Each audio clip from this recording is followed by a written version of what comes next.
Hello team, welcome to another ATP Geopolitics video with myself, Jonathan MS Pierce. Ukraine War News Update, second part thereof for the 28th of October 2024. This is a military aid and geopolitics news video, all shoved into one. We're going to start with the, basically part of the G7 pledge of $50 billion of aid to Ukraine that they, I think primarily to spend on military equipment. But anyway, either or, it's two sides of a square sometimes, isn't it? Whether you spend it on your own, the functioning of your government and country, or military aid, you had to do both things. And, if you're not going to spend it on one, you'll spend it on the other. And then the next money that comes in, you'll spend it on the other. So, as I say, two sides of a square. But the G7 has pledged $50 billion worth of loans underwritten by the frozen Russian assets and the profits that can be creamed off the top of them, and that's what's repaying the loans. So Ukraine don't have to repay the loans.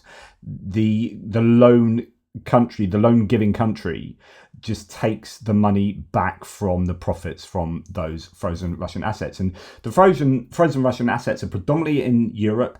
Euroclear in Belgium holds the vast majority of the $300 billion worth. Some of it is in the US, but not as much as you'd think, actually.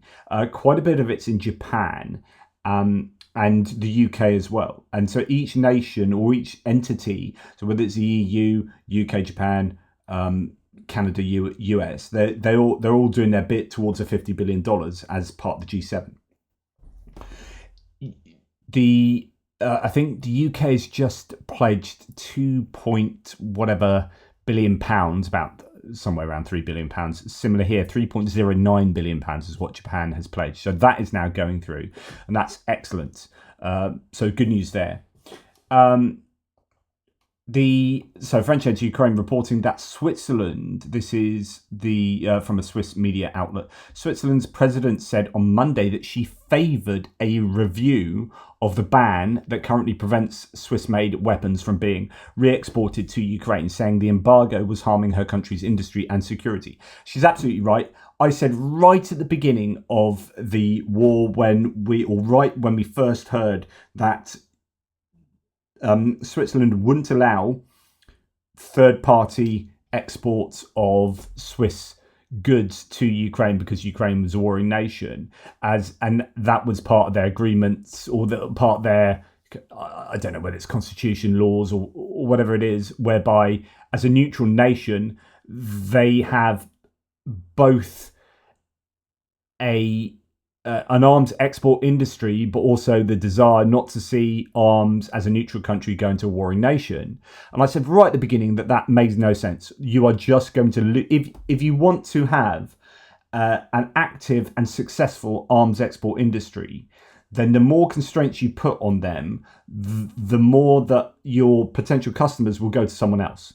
So if you have two products that are effectively, ceteris paribus, all things remaining equal, the same, but are differentiated by, if you buy it from this country, you can do what the hell you like with it throughout the use of throughout the time of having that product, and you can re-export it in 10 years' time to another nation. Doesn't matter, it's up to you.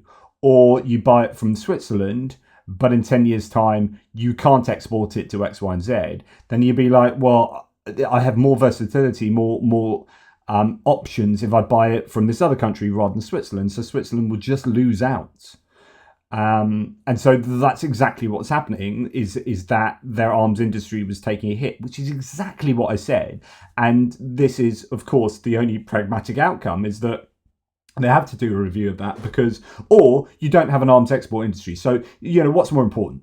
Your neutrality in the way that you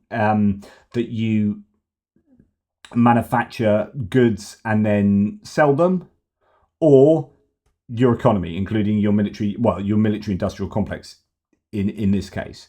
And I think the reality of the situation is, if you want your jobs to maintain, if you want to continue exporting in that way, then you need to change the way that you stipulate exports can be carried out. So that seems to be what's happening, which is good news for Ukraine, but could if it's going to take 3 years to sort that out, to review and change the law, or 2 years or 1.5 years, that's not quite soon enough for Ukraine. That ship maybe has already sailed. Now, Serbia will transfer electricity generators and transformers worth about $8.4 million to Ukraine, according to Serbian President Vucic. Vucic, as we know, speaks out both sides of his mouth. They have given quite a bit of stuff, I think, to Ukraine. And it's just an interesting situation. It's a bit like Slovakia, I guess, where they're happy to sell stuff. I don't know with Serbia, actually. I think, if I remember, because I've reported this to you, but so much has happened, goodness me. But I have a feeling that they end up giving quite a lot of stuff to Ukraine, stocks and whatnot. Whether it's selling it or giving it, I don't know, but not announcing it formally. And so you end up seeing the Serbian equipment on the front line and going, that's interesting. And of course, they don't want to announce that because that looks bad in terms of their support, their supposed support of Russia, or their soft support of Russia.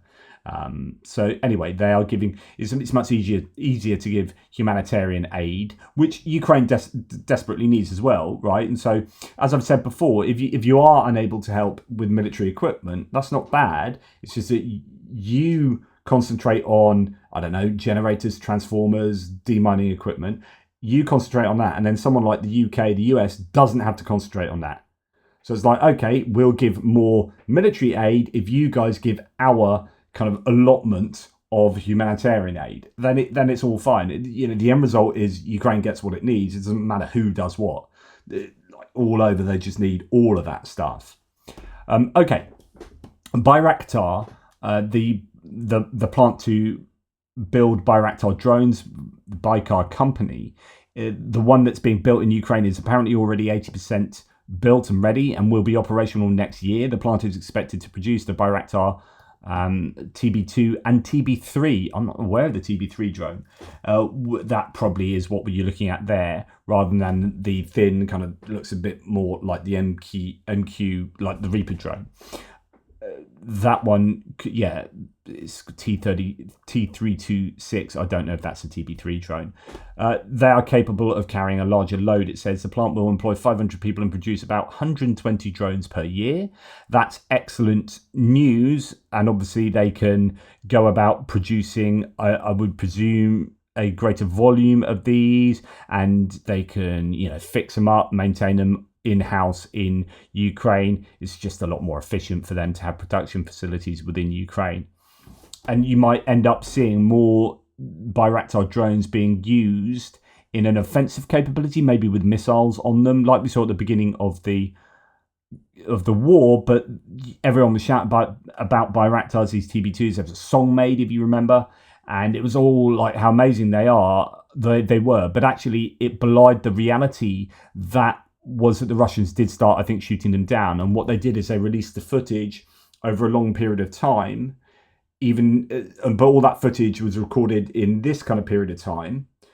And then, the perception was you had this extended period of success that really built up the Bayraktar's kind of mythos. And as a result, actually, economically, as far as Baykar is concerned, that did really good business for them. Loads of people started going, oh, Bayraktar drones, these are amazing. And the song and all the videos that were coming out on the socials of them hitting targets. And so they sold loads of Bayraktars, but actually they probably weren't as successful as they were purported to have been. That's not to say they aren't good and they don't serve a purpose. It's just actually the Russians were able to adapt and got their air defences in order and started shooting them down. And so they started being used, the TB2s, as reconnaissance drones. And they're still used as such, actually. Just, using them as attack drones, if you like, to release missiles or bombs or whatever it was. Less successful as the war went on. Okay. Lithuania has just had an election and they've basically replaced their old government, which is a centre-right government, being replaced by the centre-left socialists. but the good news is they appear to be wanting to spend even more on defence here. So Lithuania's incoming government is pledging to spend at least 3.5% of GDP on defence. The current defence spending is 2.85% per NATO's estimates provided in June. It's probably more than that now. He says this is the way, says Colby Babwa. So that's really good news, because you're always wondering, what does any given party think concerning Ukraine and defence, etc., etc. And sometimes you might think, well, would a centre-left government be up for spending less on defence? Is that the kind of usual purview of the centre-right? But actually, in the Baltics, I think you're just going to have fairly universal support for Ukraine and disdain for Russia. Now, the problem with the change of government isn't anything to do, I'm not talking about anything to do with politics, domestic politics or whatever, as long as my position is, as long as you guys are doing right for Ukraine, good stuff, basically speaking. Lithuania's, however, foreign minister, Gabrielius Landsbergis, is an amazing supporter of Ukraine. And of course, he was in the previous government, so he's going to be stepping down and moving away from politics, which I think is a shame. I would hope that you'll see him re-emerge, though. So Lithuania's top diplomat, Landsbergis, who is a son of a previous like the Landsbergis family, I think, is quite... I think his father had stuff to do in like 1991 during the dissolution of the USSR. Anyway, it's vague memories. But anyway, Landsbergis is to step away from politics after the election defeat. The foreign minister has vocally supported Ukraine's resistance against Russian President Putin, dictator, and his full-scale invasion, says Politico. Okay, let's just dip into this. Well, actually, I'm going to read it. It's a very short article. Gabrielius Landsbergis, chairman of the Lithuania's Conservative Party and the country's foreign minister, is planning to take a break from politics after his party lost the second round of parliamentary elections on Sunday. The voters' signal is quite clear, he said, both for the party and for me personally, and it would be a mistake not to hear it. Having heard the signal, which I take very seriously, I am taking the decision to step down as chairman of the Homeland Union, Lithuanian Christian Democrats. So I don't know if that's a coalition. He added, Landsbergis, who has been Lithuania's foreign minister since December 2020, has vocally supported Ukraine's resistance against Russian President Vladimir Putin's full-scale invasion. Lithuania's opposition Social Democratic Party, LSDP, won parliamentary elections on Sunday, pushing out Prime Minister Ingrida Simonite and her incumbent Homeland Union Lithuanian Christian Democrats, or TSLKD. The centre-left LSDP secured a decisive 52-seat majority, positioning it to lead the government, while meanwhile the centre-right TSLKD saw a significant drop, winning only 28 seats compared to the 49 held after the 2020 election. So really did take a bit of a hammering. Landsbergis announced that he will take a break from politics and pass on the mandate to the parliament in the next politician on his party's list. He will leave his role as the country's foreign minister after the new government is formed. Quote, as a signal is not only to the political force, but also to me personally, I am taking the decision to take a break in my political career and to pass on the mandate, which I am very grateful for the electorate for, to the next colleague on the list. Back in August, Landsbergis halted his widely expected bid to be European Commissioner.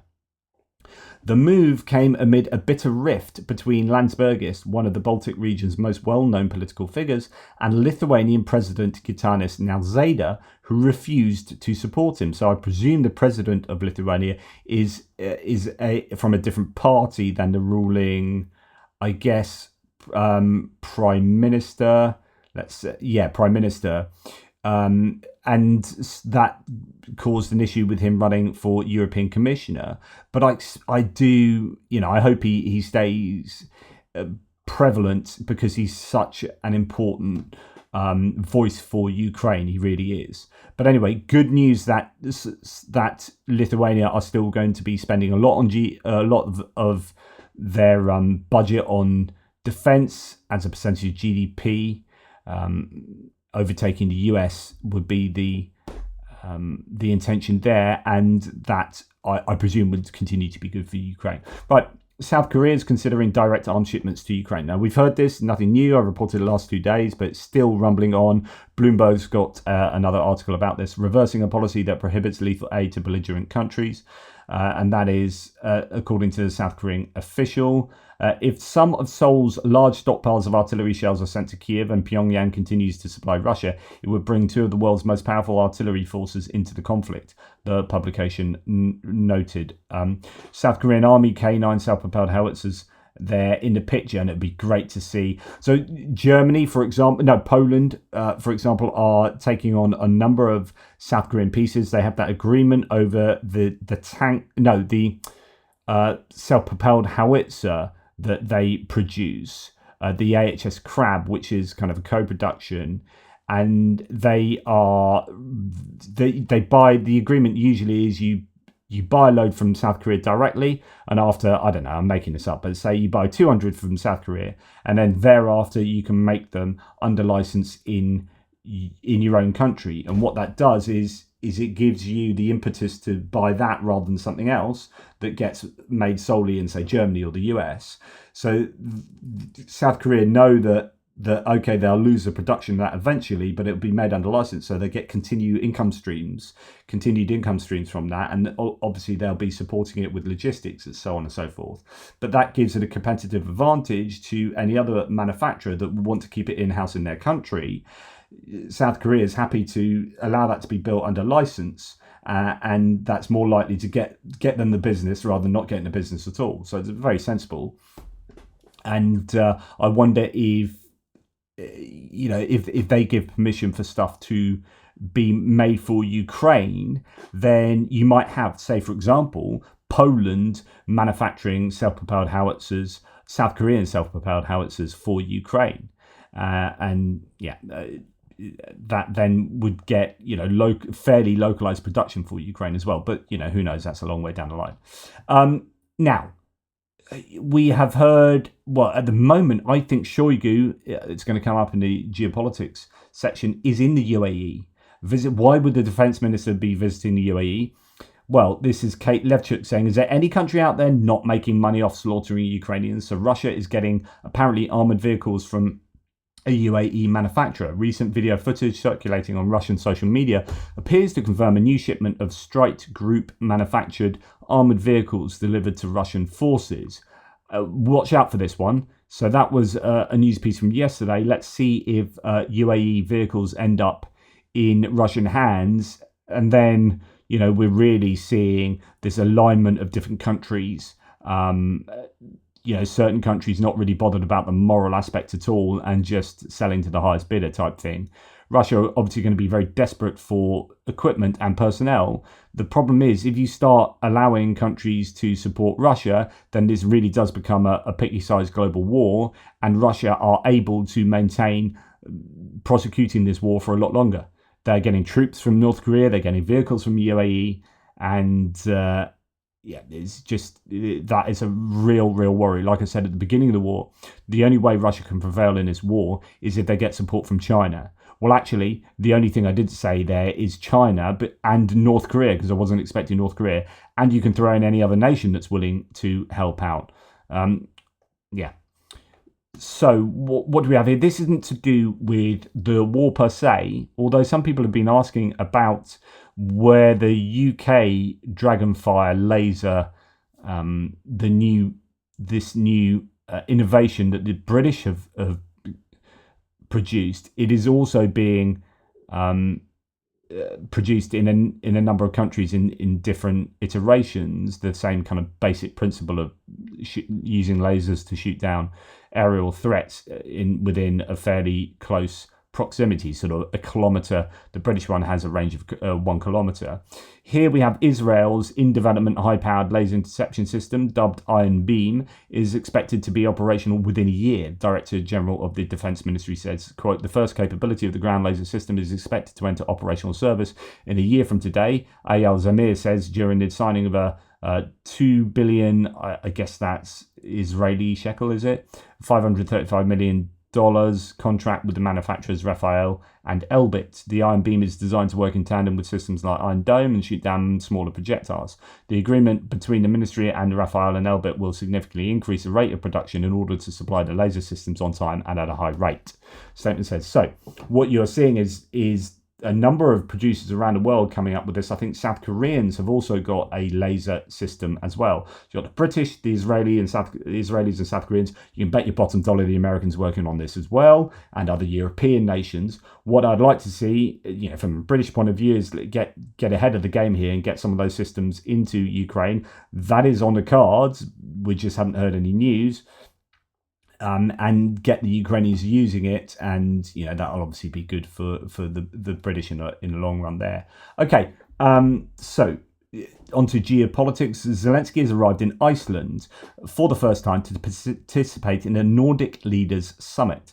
So Zelensky's inaugural Iceland visit brings together nearly 90 Nordic officials to discuss Ukraine's victory plan and military support. This is really, really clever and really good to see. So there are all these different organizations of countries around the world, whether it be BRICS, Shanghai Cooperation Organization, whether it be the UN, the EU and subgroups of the EU, etc., etc. This is the Nordic Leaders Summit. Now, this is a very important group of countries because there's universal support for Ukraine in the Nordic and Baltic states, and Zelenskyy needs to lean on that heavily to make sure that there is continued support in the event that Trump wins the US election, in the event that there's an upset in the EU over subsequent elections down the line or whatever. He needs to be courting all of these different organizations as well as going to the global south. UAE as a really important player in this game of 4D chess that we are seeing laid out in front of us. So I think that's a very sensible thing for him to do. And speaking of Nordic countries, a Finnish court has ordered seizing Russian assets at the request of Ukraine's Naftogaz company. A Finnish court in Helsinki ruled in favour of Ukraine's state-owned oil and gas company Naftogaz and ordered the seizure of Russian assets in Finland worth tens of millions of dollars, the company's statement read today. Right, Georgian President Salome Zurabishvili, called for citizens to take to the streets in protest after the opposition's claimed the ruling party used widespread fraud to win yesterday's election. Okay, so I reported on the election. That's actually 2 days ago now. Yes, I reported on the election both before and after in breaking news updates. It was a really serious contravention of democratic conventions. The interesting situation that we see is a very muted response inside the country from its population itself. And what I assume is it's gone really quiet because we are going to get ready for some really big protests that will happen. And in fact, Zurabishvili is calling for them to happen. Michael McFaul, previous ambassador to Russia, American ambassador, said this is courage. Now the free world has to stand with Zurabishvili and all those fighting for democracy in Georgia. So this is coming from her Twitter account. As the last independent institution, I cannot recognize these elections, she says. It would legitimize Russia's takeover of Georgia. Our ancestors endured too much for us to surrender our European future. There's a good 10 minutes speech here from her where she is basically calling on such. So I expect there to be a big old protest soon. And indeed, already, as I reported previously, Viktor Orban is planning to visit Georgia to really confirm how much this is part of the Russian project, these Georgian elections. Orban coming to visit Georgia as the first foreign leader after the election here is so fitting. Fidesz, that's the party, the ruling party, that's Orban's own party in Hungary, is the exact model of what Georgian Dream, the Georgian party that has stolen the election, aspires to be. And this, Hungarian Prime Minister Viktor Orban will arrive in Tbilisi tomorrow, which is today, so already he's due to be there. The Georgian government administration reported the visit will last for 2 days, and he'll be accompanied by a delegation of Hungarian ministers and officials. I think it's terrible. Now, Guy Verhofstadt of the EU says, as Georgia is channeled towards Moscow with Kremlin interference, Viktor Orban flies to Tbilisi to endorse a corrupted election. An EU leader now openly working for Moscow, and Europe's Democrats sit idle. First step, finally remove Orban's EU voting rights. I think you are seeing more and more open protest within the EU to Hungary and Orban. He is not representing the will and objectives of the EU in any way, shape or form. He is outcasting himself, and it'll be really interesting to see if the EU start getting super strong with him, start moving to remove things from him like voting rights, and whether that will, like I said yesterday, whether that will promote support for those moves from within Hungary that work as a protest against Viktor Orban, or whether you'll get a pushback from Hungarians who then support Viktor Orban, as he probably will play the grievance narrative, the victim card. So it's going to be really interesting to see which way that goes. Okay, so Antony Blinken has issued a statement on Georgia on their parliamentary elections. Whatever happens in the election, Antony Blinken will be on his way out, we believe. So, quote, we condemn all contraventions of international norms and join calls from international and local observers for a full investigation of all reports of election-related violations. It's really difficult to see what the international community can do with regard to this. Like I said yesterday, it's such a fine line. The more you push back, the more you are seen to interfere with the elections of another country. But if those elections are unfair and they are illegal, then, you know, how much can outside entities, and I use this word carefully, like scare quotes, interfere, but interfere in a good way, I would say, with Georgia in order to bring about what would be more reasonably deemed as the correct outcome. You know, it's just dangerous. It's just dangerous. It'll be seen by, for example, Russia and China and Serbia and Hungary as the West getting involved in Georgia. But if they don't get involved in Georgia, then Russia's involvement in Georgia is basically it goes unchecked, right? And they are by rights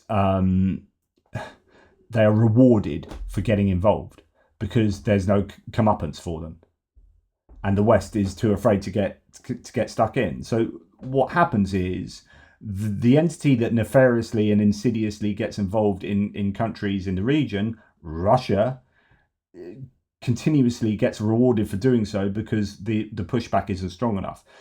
Take Georgia in 2008, take Chechnya, take Moldova, take Ukraine. Right? If we aren't strong enough in our support for Ukraine and getting involved in Ukraine, then that just sends a message to Russia that they can continue doing what they do. And they are doing it overtly inside our countries as well. 4 saboteurs working for Russia have been arrested in Poland. 2 others are wanted. According to prosecutors' finding, quote, the group's activities consisted of committing acts of sabotage and diversion related to sending parcels containing camouflaged explosives and dangerous materials, which spontaneously combusted or detonated during land and air transport via courier companies to European countries and Great Britain. So we saw these packages exploding, luckily in the kind of warehouses and not in the planes, but in Germany and Britain. I think in Britain after the plane had landed. So I guess the implication here is that they came from Poland and people have been arrested in Poland connected with that sabotage. So that's really good news that the authorities have done the requisite investigations and work to ferret out those people. But yeah, this is Russia getting involved all over the region in so many different ways. Now, back to what I was saying earlier, Shoigu is currently on the Russian Security Council. He's not defense minister anymore. That's Belousov, of course. Sorry if I mentioned that earlier, force of habit. But Shoigu is now in the United Arab Emirates. He's scheduled to meet the president and discuss international security cooperation in the political, economic, and military technical spheres. Military technical spheres. So that is your military equipment. There you go. That is an absolute shocker, and something needs to be done about that. Right, going on to US politics as it pertains to Russia and Ukraine. So Microsoft has come out and said, quote, Russian operatives continue to take steps to undermine the Harris Walls campaign. Russian actors continue to create AI-enhanced deepfake videos about Vice President Harris. There you go. Microsoft has said, look, there is Russian interference, and they're saying it before the elections. Last time it happened, these investigations were done after the elections, and you had Facebook and Twitter, and other social media companies saying, yes, there was interference. There was Russian interference in the election. You then had the Mueller report, which people still talk about now. Like, you've still got, I argue with people going, oh, Russia. The Mueller report, there was no collusion. You've got Trump was talking about this recently in public again, but basically spreading myths about the Mueller report. One of the best easy to read articles on this is in Time, actually, Time magazine. These 11 Mueller report myths just won't die. Here's why they're wrong, right? And they're just, short elements on each of them, looking at each of these sort of different myths and saying, this is BS. But it's BS that you are hearing spouted by people like Trump himself. So myth, Mueller found no collusion. Response, Mueller spent almost 200 pages of the report describing, quote, numerous links between the Russian government and the Trump campaign. He found that, quote, a Russian entity carried out a social media campaign that favoured presidential candidate Donald J. Trump and disparaged presidential candidate Hillary Clinton. He also found, quote, a Russian intelligence service conducted computer intrusion operations against the Clinton campaign and then released stolen documents. While Mueller was unable to establish a conspiracy between members of the Trump campaign and the Russians involved in this activity, he made it clear that, quote, a statement that the investigation did not establish particular facts does not mean there was no evidence of those facts. In other words, he's saying that there was evidence of collusion, but the Mueller report couldn't actually prove collusion. The remit wasn't really for collusion. In fact, Mueller also wrote that the, quote, investigation established that the Russian government perceived it would benefit from a Trump presidency and worked to secure that outcome, and that the campaign expected it would benefit electorally from information stolen and released through Russian efforts, end quote. To find conspiracy, a prosecutor must establish beyond a reasonable doubt the elements of the crime, an agreement between at least two people to commit a criminal offence and an overt act of furtherance of that agreement. One of the underlying criminal offences that Mueller reviewed for conspiracy was campaign finance violations. Mueller found that Trump campaign members Donald Trump Jr., Paul Manafort and Jared Kushner met with Russian nationals in Trump Tower in New York in June 2016 for the purpose of receiving disparaging information about Clinton as part of, quote, Russia and its government's support for Mr. Trump, according to an email message arranging the meeting. This meeting did not amount to a criminal offence, in part because Mueller was unable to establish, quote, willfulness. That is, that the participants knew that their conduct was illegal. Mueller, so it's not like that they weren't intending to do X and that they weren't actually doing X and knowing that they were doing X, but it was knowing that what they were doing was itself illegal.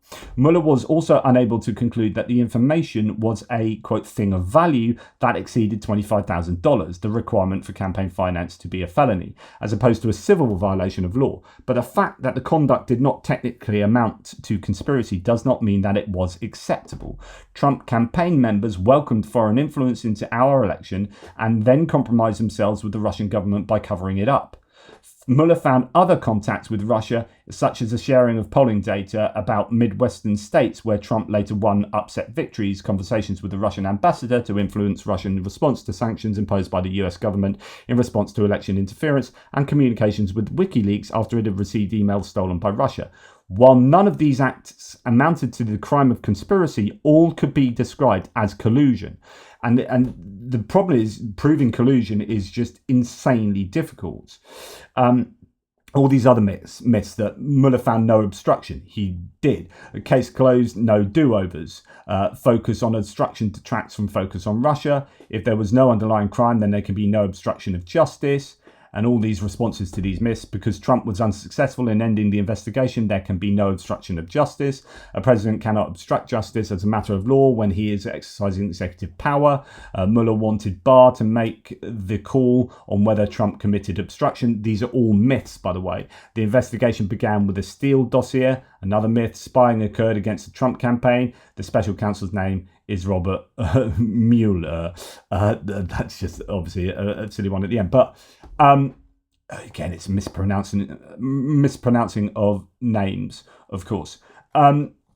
So anyway, I just thought I'd bring that up again now, because actually it tells us a lot about, you know, what happened in 2016 and how people perceived it one way, but actually reality was the other. In other words, there was interference, and there continues to be interference now. There has been for the last 8 years, and that interference is taking place now. And you've got Microsoft saying very clearly, this is happening. There is interference. You had a video of the supposed Bucks County, Pennsylvania ballots being torn up. That was a Russian construction, and that was going viral. So they are getting involved. Right. Okay. So this involvement, we have had JD Vance questioned about this, and his answer was, that's what they do. Not, what are you going to do about Russia doing this? He just answered, he doesn't answer, what are you going to do about this? It's like, that's what they do. Oh, that's all right then. Murderers. It's just what they do. I mean, we're not going to do anything about it. You can just murder. You can murder people. It's just, that's what murderers do, isn't it? Thieves. It's just what they do. Drug addicts. Yeah, it's just what they do. Yeah. Bad teachers teaching at school. Yeah, it's just what they do. Bad teachers just teach badly. It's what they do. We're not going to do anything about it. It's just what they do. Any bad thing on earth, it's just what happens. It's the world, isn't it? Bad things happen. It's what bad people do. Hey ho. Anyway, I'm going to rule the country and just let that all happen, and we'll just I'll probably get some contacts and maybe a few good jobs out of this, so that when I stop being vice president, I'm earning way more money than I am now. Brilliant. Awesome. It's what I do. He said, I think a lot of countries are going to try to manipulate our voters. That's what they do. Let's listen to him. Let's see what we think about what he says here. I am going to play this. Staying on national security, as you know, the FBI and the Director of National Intelligence on Friday said Russia is behind a fake video that is circulating of someone tearing up ballots in Pennsylvania, the state we're sitting in right now. They assess Russia will release more media like this in the coming weeks. What price should Moscow pay for trying to manipulate American voters?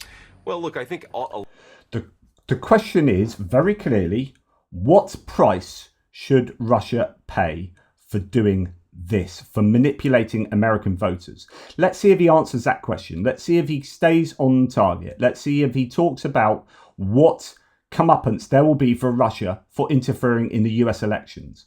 Bearing in mind they're interfering on behalf of Vance and Trump, by the way.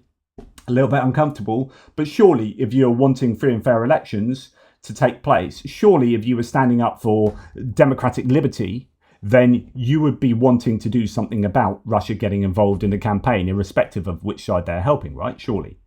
Well, look, I think a lot of countries are going to try to manipulate our voters. They're going to try to manipulate our elections. That's what they do. I think the bigger question is, what is in our best interest?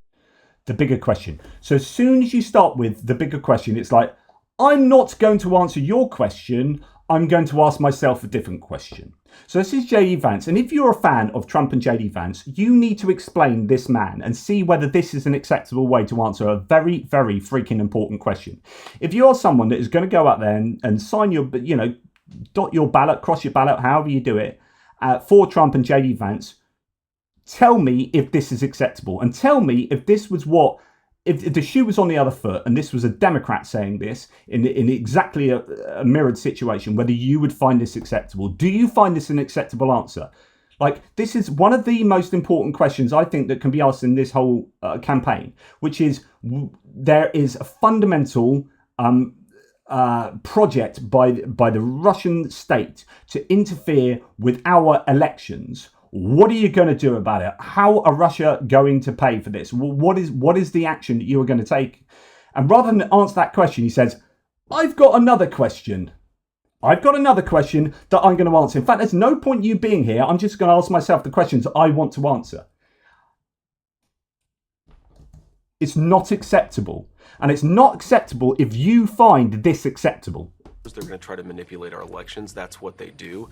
Of course they're going to do it. It's what they do. Anyway, I'm going to ask myself another question. I think the bigger question is what is in our best interest vis-a-vis Russia, not what price Russia should pay for putting out social media videos. And I think what's in our best interest vis-a-vis Russia is in particular for them to stop supporting the Iranians as the Iranians engage in acts of aggression. And I think when it comes to Europe, it's important for the killing to stop in Russia and Ukraine. So, what are you going to do about interference in the American election?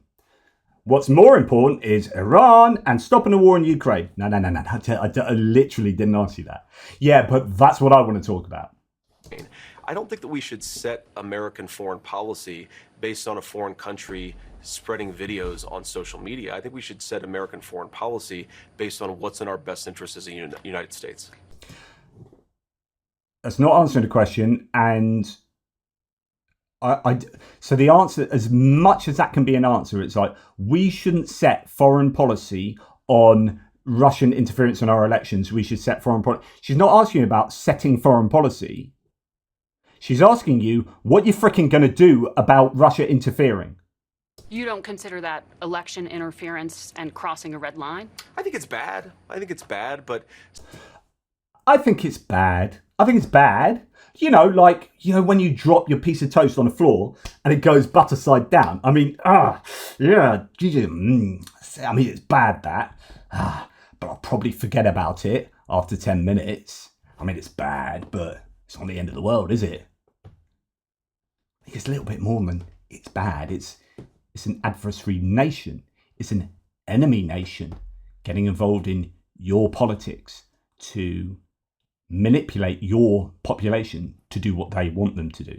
Social media posts and social media videos, Margaret, do you want us to go to war? Because she didn't ask, are you going to go to war, you prime tool? You're an absolute dingbat. She didn't say, in a closed question, yes or no, are we going to go to war because Russia are interfering in our election? She said, what are you going to do about it? This is disingenuous spinning.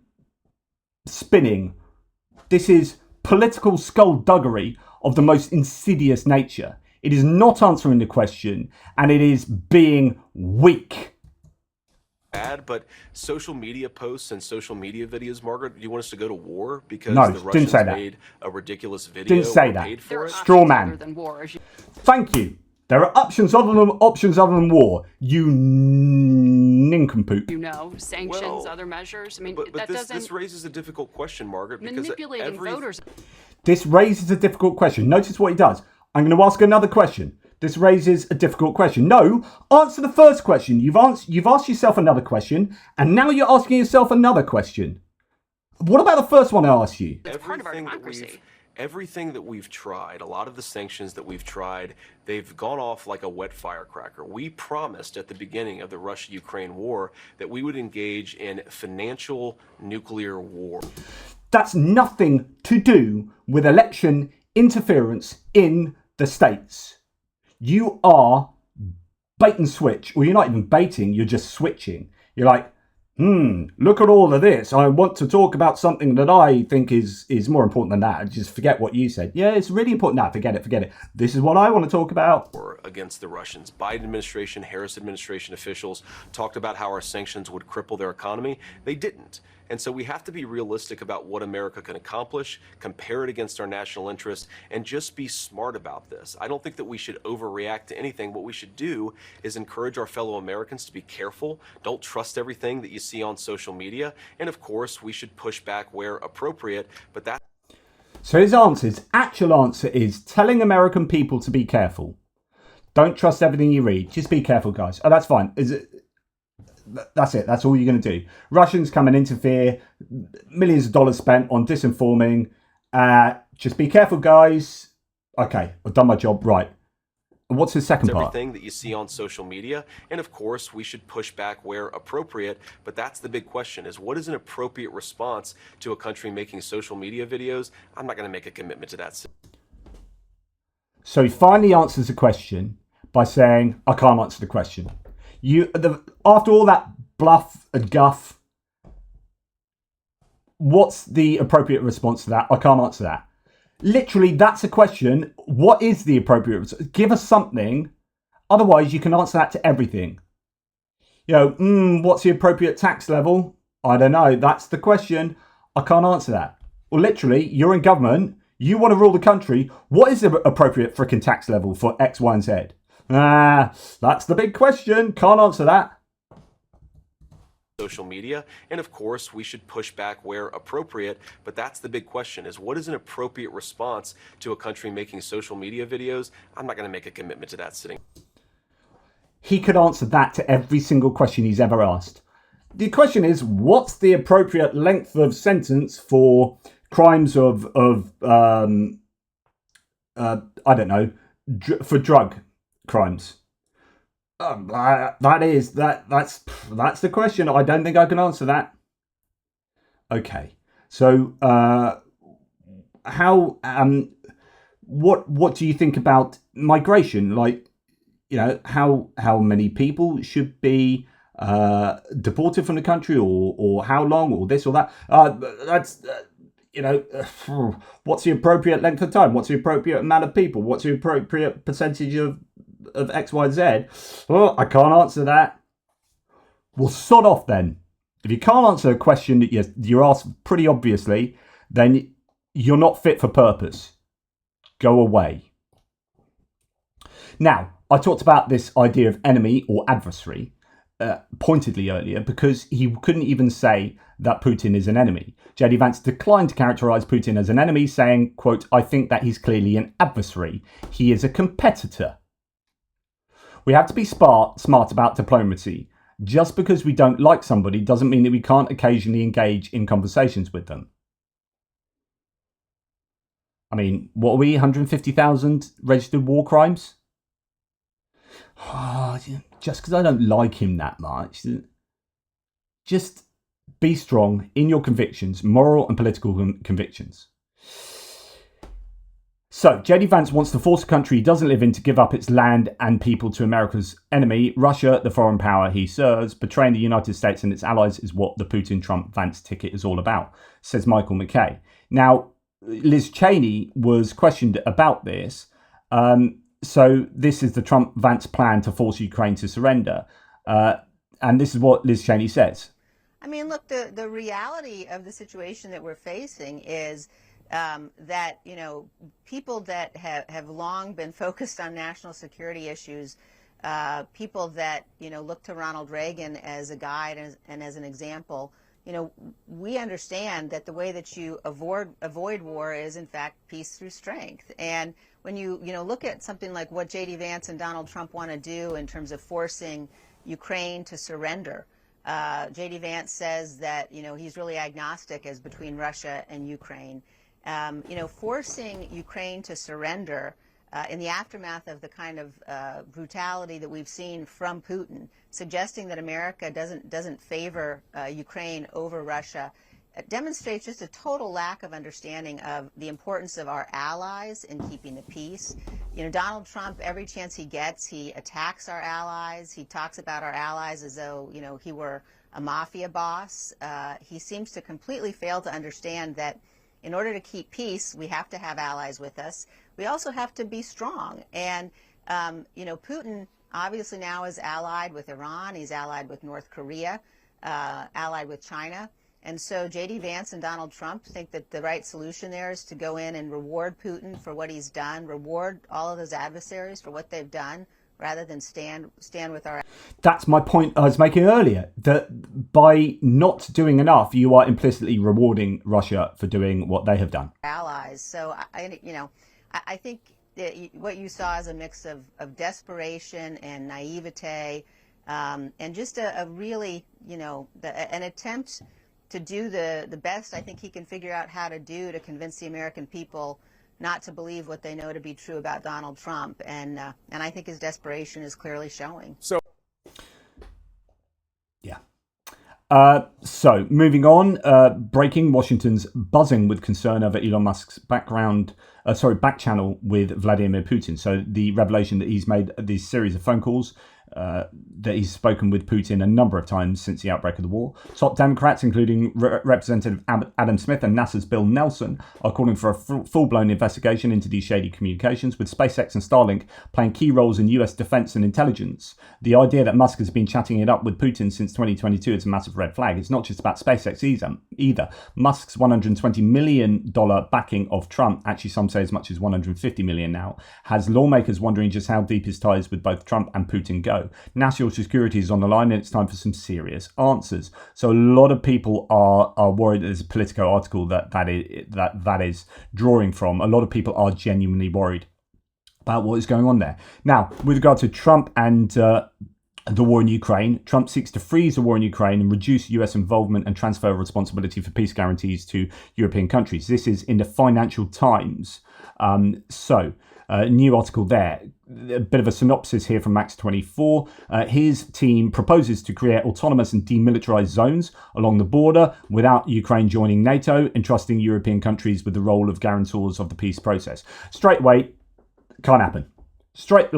NATO is the only way that you are going to ensure that Ukraine is not attacked again by Russia sometime in the future. It really is.